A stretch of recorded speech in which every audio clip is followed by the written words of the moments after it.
Parish President remarks, report. Mr. Jewell. Thank you, Chairwoman. First, I want to say, Councilman Donaldson, it was an honor to serve with you, and you've served your country, your community in so many ways, and I look forward to continue to work with you on many issues. I know I still see you at the RSVP Advisory Committee meetings as well, and again, I look forward to it. You served, while your time was short, you served with honor, with dignity, and with great representation for our parish, so thank you. All right, I think I think everyone will join me to say that it's nice to see the sun again this week. Want to recap last week and I guess the week before that, the rain events that we had. So over the last 2 weeks, we had two large rain events. One that was from April 8th to April 10th, and the other one was from April 13th to April 17th. During those two time periods, AMA received nearly, and I'm just going to call out a couple areas here, AMA received nearly 25 inches of rain, with a high of 6.84 inches of rain on April 13th. Riverbend, which is in St. Rose, had 20 inches, 20.43 to be precise, inches of rain throughout the two events. Kelowna saw a total of 14 events over that 10-day span as well, and we had high rainfall totals just across the parish. The top 10 daily rainfall amounts are listed on the screen for all but one event occurred on April 8th or April 13th. So these are just the top 10 highest daily rainfall totals. AMA 6.84, as I mentioned earlier. Riverbend had 4.7 on the 8th of April. AMA 3.74 on the 8th of AMA. Riverbend again 3.71 on the 8th of AMA. I mean the 8th of. Have I been saying AMA the whole time? Yeah. Oh my gosh, that's because AMA got a lot of water. Mary, you saw it. All right. AMA, just replace AMA with April, and that was what I meant to say. Okay, a lot of rain. Let's see. AMA again on the 15th of April, 3.5 inches at the Monsanto station on 4/8. Kelowna had 3.36 inches. Kelowna again on the 8th, 2.974. Public Works, which is the Public Works Directors Building, had 2.57 on the 13th. And then the EOC had 2.552 inches on the 13th, and that was at our EOC rain station. The unfortunate thing is we did have 6 flooded homes during the event on April 16th. 5 of those homes were in St. Rose, and 1 of those homes was in Norco. Our QAs have gone out to examine those areas to identify what the issues were causing that flooding. We have relayed information to the DOTD for the properties on St. Rose Avenue, and we have also identified some issues that we see with, I believe it was Riverview Drive, and I'll be updating you on that as we get more information, Ms. Belloc. We saw a lot of drainage. A lot of the drainage maintenance that we've been doing again is showing a lot of improvement in areas. A lot of areas where we would have seen a lot more issues did much better during this event. But when you get that amount of rain in such a short period of time, you really do get a lot of street flooding all over. But we saw street flooding all across Southeast Louisiana. Turn your attention to the screen here. This just shows you rain rate. These are from the weather stations that the parish has been installing last year and this year. So in AMA on the 8th, we saw 3.74 inches per hour. It was raining at a rate of 3.7 inches per hour. Next, Riverbend, about 3.71 on the 13th, and AMA, 6.84 inches per hour. I mean, that's just, I've been calling it biblical rain, is what that is, because, there is no drainage system, I don't think, in the world that's designed to take that much rainfall at any given time. And this is when you really start to see a lot of the street flooding all over the place. Next, again, Riverbend, about 4.7 inches an hour. AMA Ballpark, 3.64 inches an hour on the 15th. All right, now we have a COVID-19 update.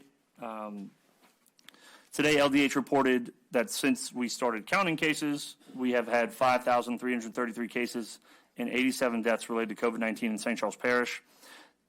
The numbers are up by about 34 cases since the last time I addressed the council on April 5th. Our numbers have continued to stay low, which has moved the parish to a, quote, moderate risk parish, according to the Louisiana Department of Health. For the weeks of March 25th and April 1st, the positivity rates were 2.1% and 1.3% respectively. So if you can think about where we were, all the way up, I believe at 13% was some of the highest we saw. We're down to 1.3%. St. Charles Parish continues to have 7 locations to receive the vaccination. St. Charles Parish Hospital in Luling, Winn-Dixie in Luling, Winn-Dixie in Destrehan, NOLA Discount Pharmacy in Destrehan, Oshner Pharmacy and Wellness in Destrehan, the St. Charles Community Health Center in Luling, and Walmart Pharmacy in Boutique. Residents should call to schedule an appointment in advance or visit Louisiana Department of Health's website at ldh.gov/coronavirus for more details. This past Saturday, our folks who had their first doses of Pfizer got their second doses of Pfizer, plus we had 100 first doses again at the community center, so those people will follow up as well. So we thank Recreation for flexing and allowing us to use the community center for this important event. The LDH vaccine hotline is now up and running and can help you schedule your vaccine appointments for local providers as well as across Southeast Louisiana.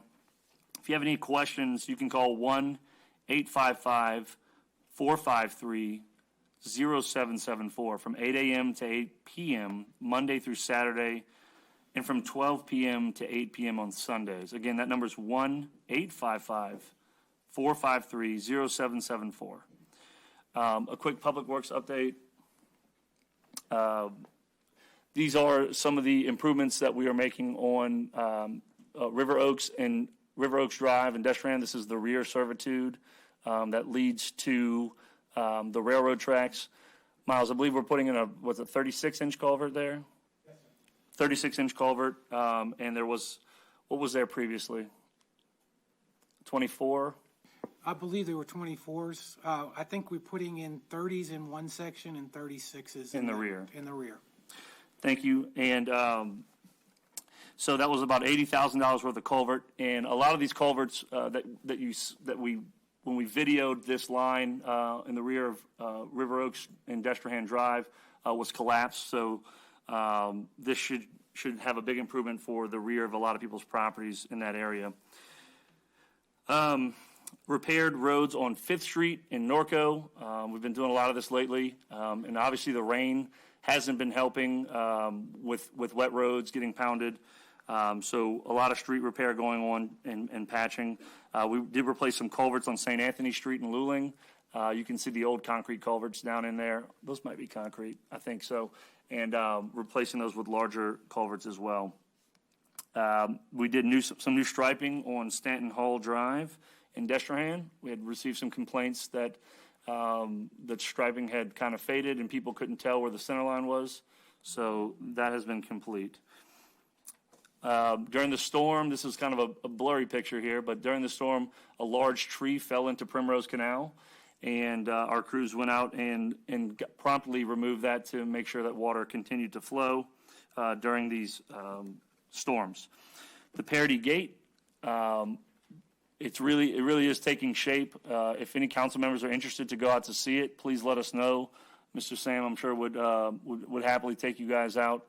And they're pouring a lot of concrete right now, and I believe, Sam, it's on schedule to be complete December of this year, correct? That's the plan. All right, so it's still on schedule. Hopefully, the rain doesn't keep slowing them down, but that'll be great, and that'll be built at 14 feet, which will match the rest of the system once the upper Barataria risk reduction system comes in. Okay. Waterworks, this is the East Bank transmission line. You can see distribution crews working on the final tie-in of the East Bank transmission line, which is a 24-inch water main. This is a significant upgrade of an essential transmission line providing water to the entire East Bank. Waterworks also performed annual maintenance to clean out some clarifiers, and you can see that in the photos. These photos show the East Bank plant clarifier C being cleaned. All right. Animal control. Our animal control office distributed nearly 300 rabies vaccinations at the East and West Bank Bridge Parks last Saturday.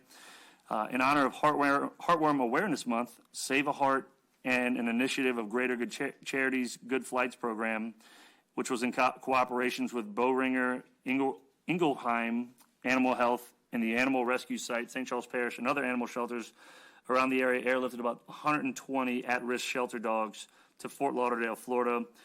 This allows asymptomatic heartworm-positive shelter dogs to receive initial medication and be adopted on a national scale, which helps us to have enough space for new intakes and other animals which may come to the shelter.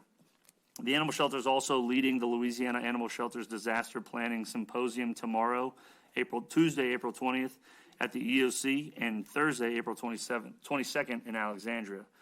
This is an 8-hour meeting to help all Louisiana municipal shelters network with one another while disaster planning. Dr. Gina Troxler will be one of 4 featured speakers, and we'll talk about topics from basic medical care for the animals, as well as transportation and disasters. Parks and Recreation, youth sports is being officially kicked off today due to last week's rain events. The Ed Reed Park Community Build has been rescheduled for May 6th and 7th at the Ed Reed Park in St. Rose.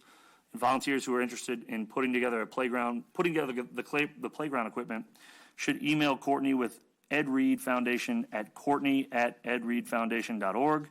The 2-day build will start at 7:30 a.m. each day, and again, that's going to be May 6th and May 7th, 7:30 a.m.